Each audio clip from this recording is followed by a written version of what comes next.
All right. Now, so what we want to do today really is to finish off the last part of silicates. So as we spoke about yesterday, we did talk about all these structures for silicates, did we not? Yeah. And I said some of these we can work them out, and some of these you need to learn the structures for.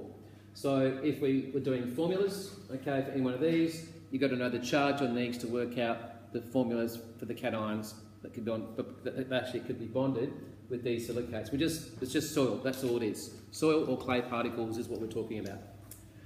All right, the last part is very complex because it uses a process called cation exchange. In the book they just call it ion exchange, but it should really be called cation exchange because it focuses only on cations in soils. And in this case over here, in the last example, we're going to look at zeolites as well. All right? Now, some of this we have sort of done before, okay? Where have you seen this before? Acid rain. Heating acid rain. So we've already talked about this, all right, in the context of what acid rain does to soil, okay? That we'll cover in a minute. So we have covered that already, all right? So that's just simply going to be a bit of revision of what we've done already, okay? But there's two new versions, all right, of what's happening in relation to cation exchange. So this is my example of the soil, believe it or not. I'm not very good at artist stuff, all right? And here is our plant with the roots sort of in the soil. What actually happens is this. Now, we already know that silicates are negatively charged surfaces or negatively charged materials, and depending on what the formula for the silicate is, it's going to have all sorts of positive ions attached to its surface. We've already had that idea, okay, previously. So we know that's the structure for the silicate. What actually happens in the soil is this, and I've picked on one sample only. One thing obviously we need to have sitting all around this is water, because if we have a soil that is not aqueous, if it's not mobile, okay, then what we find is that it's very difficult to get the ions to move. And it's typical. If you're in a drought season, what happens to all the plants? They die, okay? Because they can't absorb moisture, and nor can they absorb any of the nutrients needed from the soil in order for them to survive. Okay? So that's the deal in relation to the water. It's not obviously not said very much, but it has to be there for that to work. Now, the next thing is what happens and what does this equation actually mean?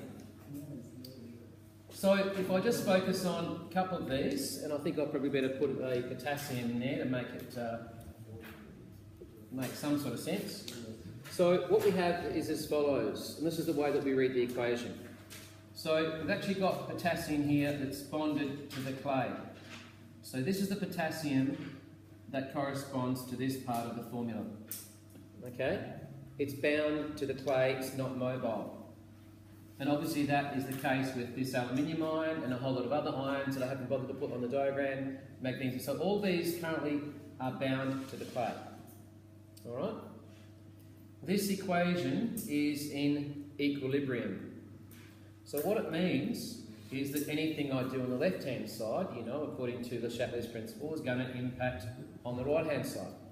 So let's assume that the plant, alright, is going to absorb the potassium that's already in the soil, not bonded to the clay, but the potassium that's able to become mobile. It's already there.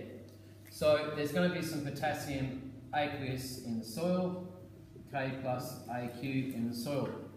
So what do you think is going to happen over time, you know, as the plant gets watered? And if we were here yesterday, or if you were driving yesterday where I was driving, everything was getting watered fairly well, okay, because we had 40 millimetres of rain. But, so as the plant gets watered and over time, what is the plant going to do with potassium aqueous? It's going to absorb it, okay?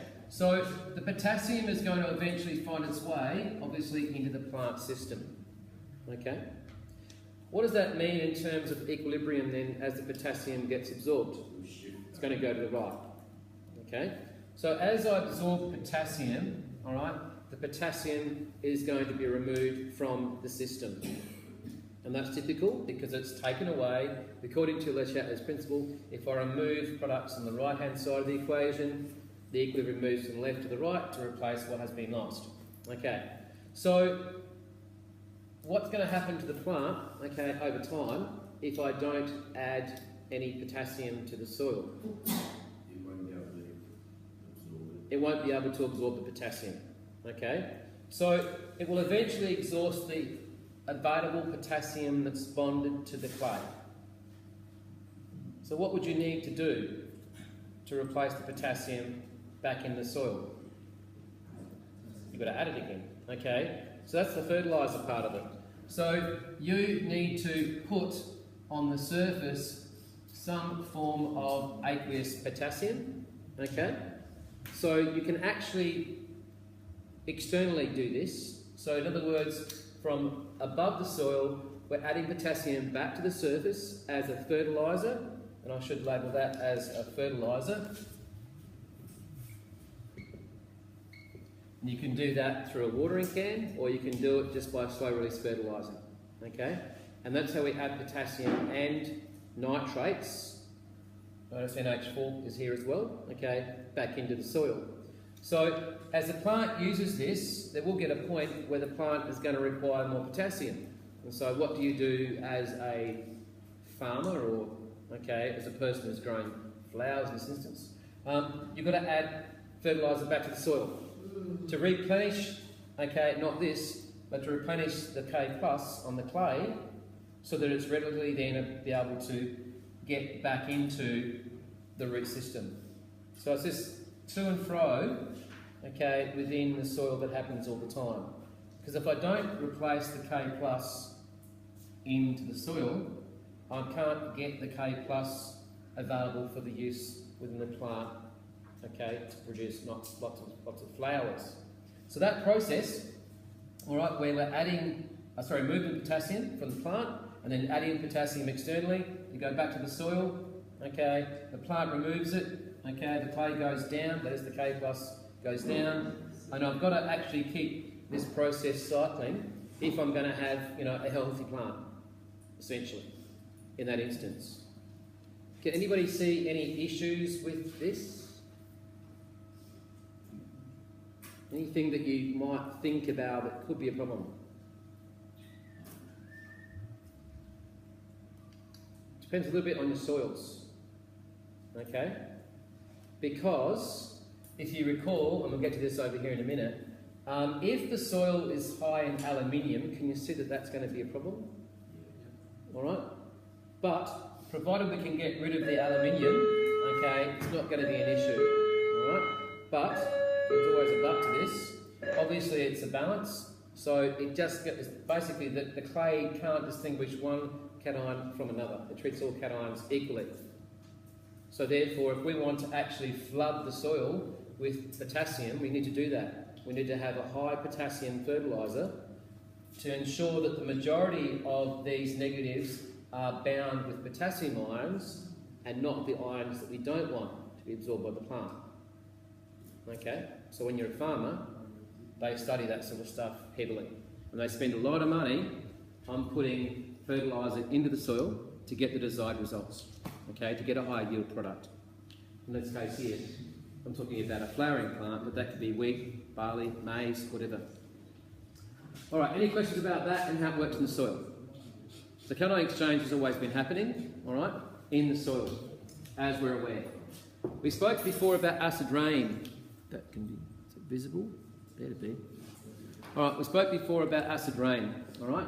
And in relation to acid rain, it's the same idea, but we have one complicating factor, H+. And we know the theory behind acid rain. We know where it comes from. We're not going to run back through that again. So the issue here is that if I have a high concentration of H+, okay, from a massive downpour of rain that's 5.6 or less, okay, in terms of its pH, then that is going to release metal ions into the soil. Correct? Yeah. For the same reason as what we did over here, okay? If I had, for example, a huge concentration of calcium ions, it's going to release, okay, obviously potassium ions into the soil, according to equilibrium. So here, it's just an acid, H+, cation, that's forcing all of these metal ions bonded to the clay, negatively charged surface, to become mobile. We do want that in some cases. In some cases, that's what we want to happen. And these are the good cases. Okay? So if I have actually, in theory I could combine two of these. So if I have got lots of potassium that I've already put on my soil, and I've given it a few months to actually soak into the soil, so that the soil is covered with K+, in theory all I need to do is to come along with a watering can with some acid in it, maybe some vinegar, and put it on the surface of the soil, and that would release all the potassium that I put into the soil. You can use it to your advantage. Not what we normally do, okay? But we do, okay, depending on the type of soil that you've got, we do change the pH of the soil. Some soils we want to be slightly acidic, okay?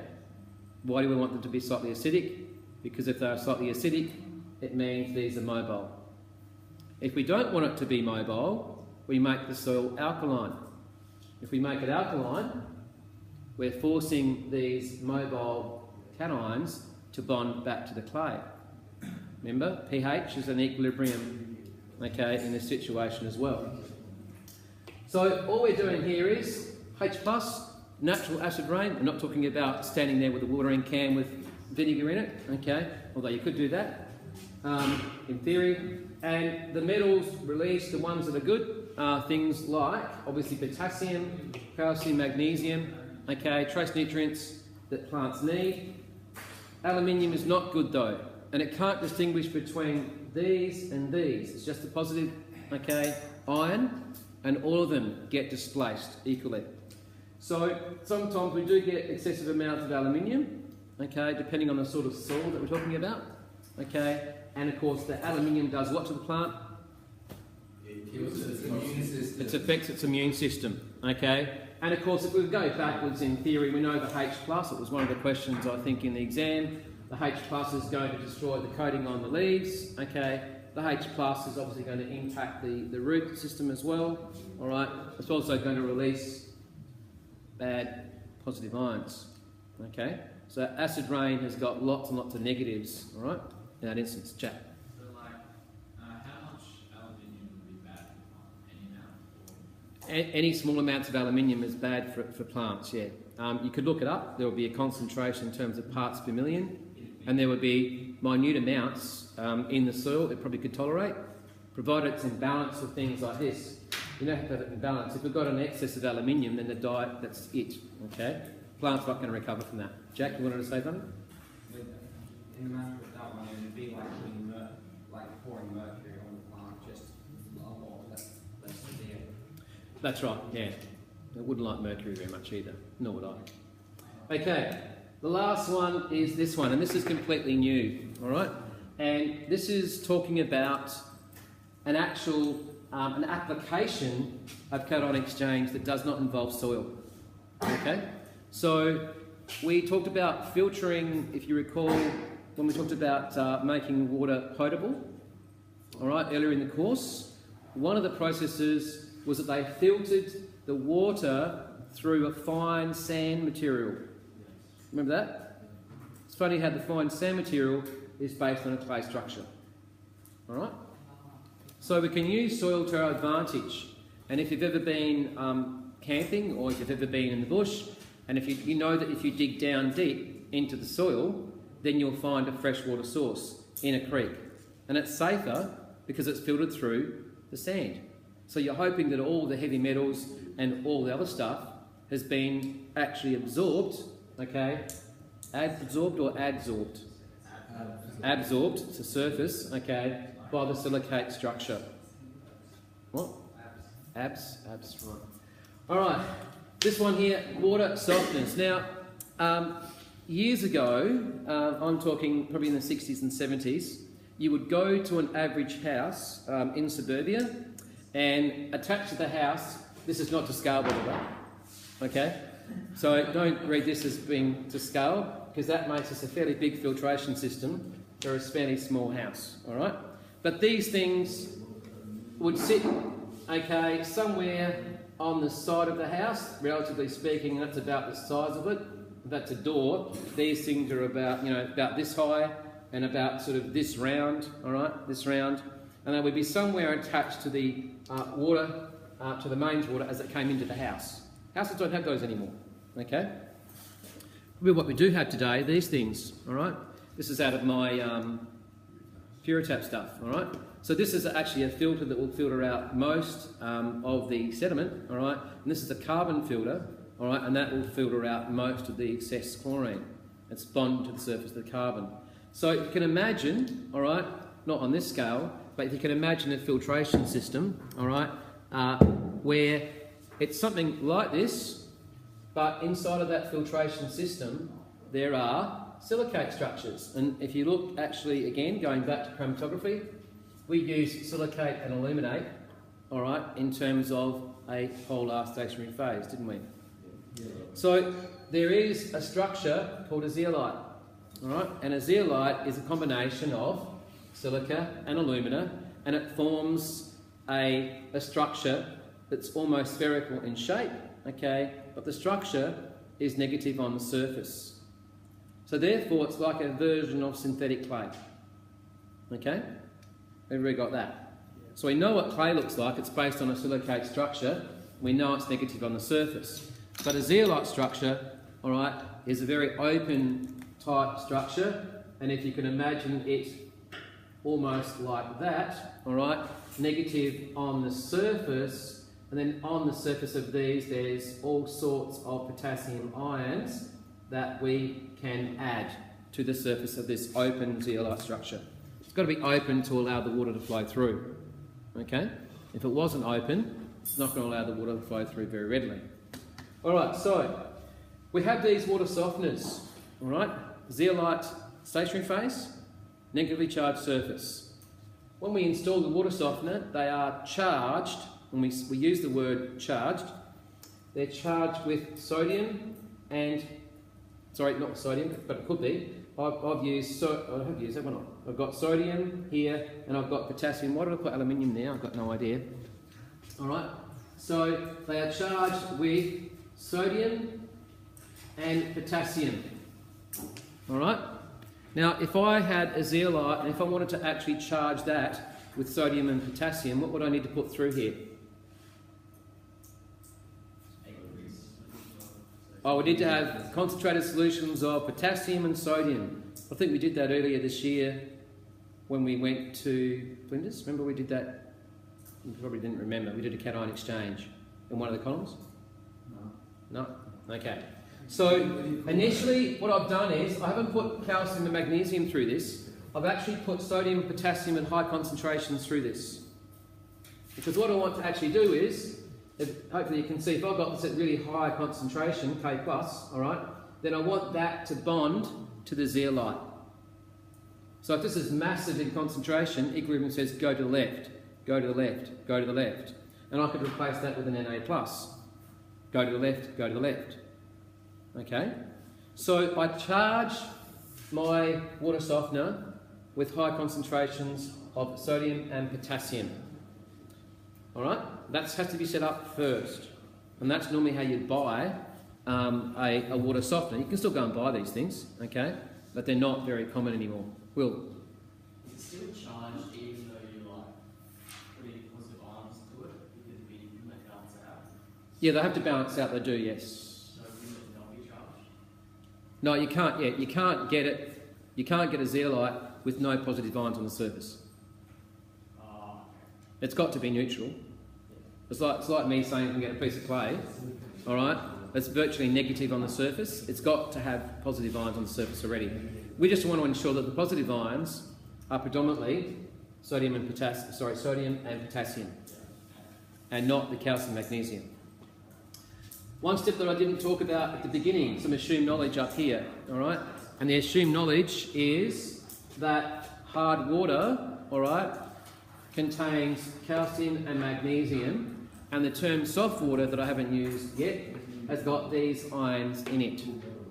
It comes up in the next section when we start talking about soaps and detergents, and we might have touched on it last year. So the issue is, all right, if I'm using any form of soap, soap forms a precipitate with calcium and magnesium. It's not very good, okay? So as you always use the example, anytime you're using hard water and soap, you get a white scum material produced, okay? It looks like fat, and you know what fat looks like solid fat after you've cooked sausages on the barbecue. That's what it looks like, okay? Then it is based on a fat structure, as we'll come back and look at later. So the hard water is produced if I've got excessive amounts of calcium and magnesium, and soap doesn't work, because every time I try to wash my hands or clothes, it just turns into this white fatty material, okay, which is a precipitate of soap. So we have to use soft water if we're using soap. The preference is to use soft water because obviously all sodium salts are soluble, or potassium salts are soluble. So that's our preference. Use soft water if we can. All right? But of course, where does all the water softening take place these days? Down at Warra? No. The reservoirs, okay, and the water treatment plant, Tappy Valley Water Treatment Plant. It's all done before we get the supply delivered. That's why we don't need these anymore. At the Warra Valley Reservoir? Yes, there is. So they chlorinate the water, they flocculate the water, and they soften the water. 3 processes, okay? So the only thing that houses really have got these days are these things, and that simply removes the chlorine, okay? The chlorine, not that it's heavy in chlorine either. It's very difficult to detect that level. So you've got these, a charcoal filter, okay, and a very fine filter for any particles that might get through, but again, that's minimal. So this is what you would see these days, all right? You won't see a water softener on the outside of a house much at all, unless you are probably in the country, okay, wherever, all right? Unless you're in the country and you could be using bore water, very, very high in these, very, very high in these salts. If you're using bore water for a source of water for a house, or if you're using, say, a reservoir untreated, or using a dam untreated, then those houses that are in the less populated areas would probably still have one of these out the back. Jack? That's actually quite rare. Most of the time they use rainwater. Oh, that's the other option, is to avoid the whole issue and just use rainwater. All right, now, back to this one. How does it work? Well, what we're trying to do is, as we get hard water come into the water softener, we want to make sure that the predominant ions leaving is soft water. So we want to actually do a bit of a magic trick, it's not magic though, and just turn hard water into soft water. And it's exactly the same process we've been talking about with the soils, okay, that we've got on the left-hand side of the board. So here is our zeolite that contains potassium. I picked on potassium, but I could have picked on sodium. So on the surface of the zeolite, there are all these potassium ions through the structure.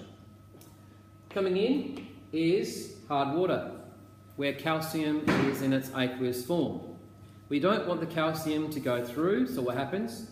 The calcium swaps, okay, the calcium is bonded to the zeolite to form Ca2+, zeolite, which means bonded to the zeolite, so it's actually trapped on the surface, and it releases potassium. So for every 1 calcium, or for every 1 calcium, I have to release 2 potassiums, okay, for my equation to work.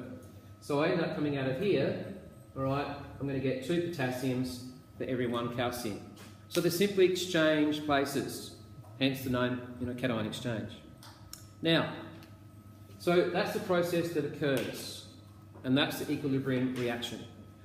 What's going to happen after a month or 2 or 3 or 4 of using the zeolite? It's going to become predominantly calcium and magnesium or whatever hard salt is going to be there. All right? So you notice I've got a tap here and I've got a tap here. All right? So if I have got a zeolite that has predominantly got calcium and magnesium in it, you've got two options. You go to the shop and you buy another filter, okay, which is unlikely, okay, or what would you need to do? You got to recharge the column again. So at some particular point, you would turn off the supply to the house, obviously, and you have to run through here probably a very, very concentrated solution of sodium chloride, because salt is cheap, to recharge the zeolite again with sodium ions on the surface. That's our dominant one that we need. Or potassium chloride. So the idea of, okay, charged or recharging your zeolite, okay, is something that you have to do if you're using a water softener. Because over time, we actually use all the cations, all the soft water cations from the surface of the zeolite. Okay? So that process again is just based on an equilibrium reaction. That's all we're doing. So we want to actually put the potassiums back on the zeolite. How do I do it? Increase the K plus aqueous. How do I do it? Run the K plus aqueous through that zeolite at very high concentration. The higher the concentration, all right, the less time it's going to take to recharge the zeolite. All right, how would I know that the zeolite was recharged?